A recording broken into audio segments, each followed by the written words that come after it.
तिहारको लागि कहिले सयपत्री फुल रोप्ने भनेर धेरैले मलाई सोधिसक्नु भएको छ। अहिले यो वर्ष 2083 सालमा तिहार पछि छ, कार्तिक 25 गते तिहार छ, कार्तिक 22 गते लक्ष्मी पूजा छ।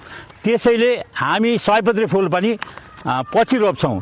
कहिले रोप्ने भन्दा भदौको 10 देखि 15 गते भित्रमा किसानहरूले भदौको 10 देखि 15 सम्ममा चाहिँ सयपत्री फुल रोपिसक्नु पर्नेछ। अब घर घरमा कौशी खेती गर्नेहरूले घरको लागि आफ्नो पर्सनल उत्पादनको लागि जसले रोप्न चाहनुहुन्छ उहाँहरूले भदौको 1 गतेदेखि 5 गते भित्रसम्ममा रोप्नुभयो भने यो कलकत्ता थाइल्यान्ड टेनिस बल भेराइटीको यो सयपत्री फुल ठिक्क तिहार आउँदा तयार हुन्छ।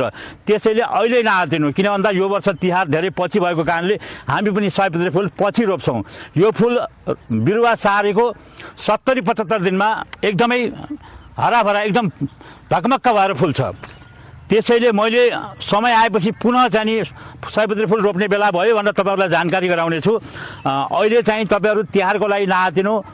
भदौको 10 देखि 15 गते भित्रमा किसानहरूले फुल रोप्नुपर्नेछ भने भदौको 1 गतेदेखि 5 गते भित्रमा जसले चाहिँ आफ्नो घरको लागि अथवा कौशी खेतीमा करेसाबारीमा चाहिँ फुल उत्पादन गर्नुहुन्छ आफ्नो पर्सनल युजको लागि। किन मैले पर्सनल युजको लागि चाँडै भन्दाखेरि उहाँहरूले ट्रिटमेन्ट कम गर्नुहुन्छ, भिटामिनहरू कम स्प्रे गर्नुहुन्छ, त्यसले गर्दाखेरि उहाँहरूलाई चाहिँ त्यो फुल चाहिँ तयार हुन टाइम लाग्छ।